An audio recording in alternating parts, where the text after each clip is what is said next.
Hello বন্ধুরা, সবাইকে নমস্কার। আজকে আমি আরও একটি রেসিপি শেয়ার করতে এসেছি। ফুলকো ফুলকো লুচির রেসিপি দেখাবো। লুচি কারই না খেতে ভালো লাগে বলুন তো? তার জন্য আমি আধা কেজি ময়দা নিয়েছি। আপনারা এটি আটা দিয়েও তৈরি করতে পারেন, কিন্তু ময়দা দিয়ে তৈরি করলে খেতে অনেক ভালো লাগে।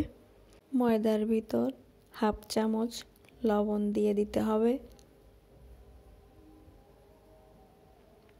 এবার 4 টেবিল চামচ সাদা তেল দিয়ে দিতে হবে। তেল আর ময়দাটা ভালো করে হাত দিয়ে মেখে নিতে হবে, না হলে লুচিটা ক্রিস্পি হবে না আর ভালো করে ফুলবেও না। বন্ধুরা, আমার ভিডিওটি যদি ভালো লেগে থাকে তাহলে সবাই লাইক, কমেন্ট ও শেয়ার করবেন। আর যারা এখনও আমার চ্যানেলটিকে সাবস্ক্রাইব করেননি, অবশ্যই সাবস্ক্রাইব করে আমার পাশে থাকবেন। এর ভিতর আমি সামান্য একটু বেকিং সোডা দিয়ে দিয়েছিলাম। আবার ভালো করে মেখে নিয়েছি। ময়দাটা যখন মুঠো মুঠো হবে তখন বুঝবেন যে ময়দাটা মাখা হয়ে গিয়েছে।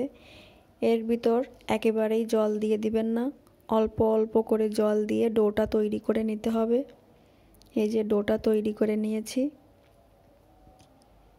অনেকটাই সফট হয়েছে।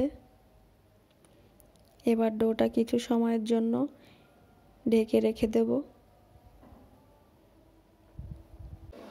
5 মিনিট পরে ঢাকনা খুলে নিয়েছি। ডোটা অনেকটাই আগের থেকে সফট হয়ে গিয়েছে।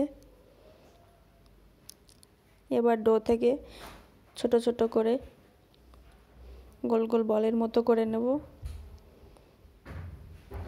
এগুলো লম্বা সাইজের করে বেলে নিতে হবে।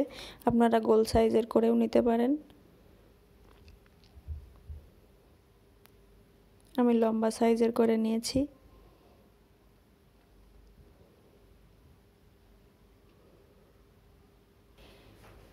ময়দাটি মাখার সময় যদি হালকা একটু চিনি দেওয়া যায় তাহলে আরও লুচিটা মচমচে হয়, দেখতেও অনেক সুন্দর লাগে এগুলো। এবার কড়াইতে তেল দিয়ে ভালো করে গরম করে নিয়েছি। একে একে গরম তেলের ভিতর লুচিগুলো দিয়ে দিয়েছি।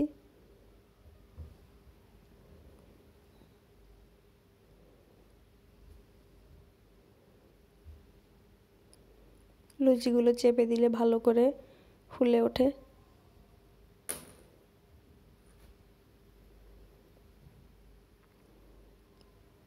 লাল লাল করে ভাজি করে নিতে হবে।